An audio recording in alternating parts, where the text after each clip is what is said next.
mel kamunya pat kadeye Kukilanu nang bau kadeye Kabui nunga meitei nunga bengali nunga sangin Kadeye ngeye kastan he o zirbam kukilanu nang Ho ho kukilanu nang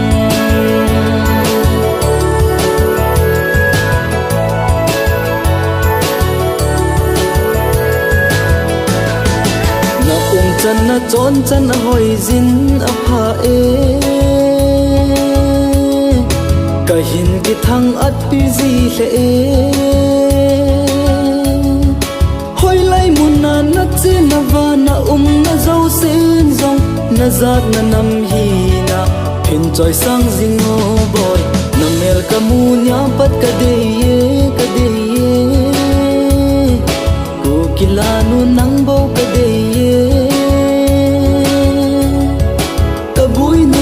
meitei nunga bengali nunga sangin kadei ngeye kastan he o zirbam kukilanu nang ho ho kukilanu nang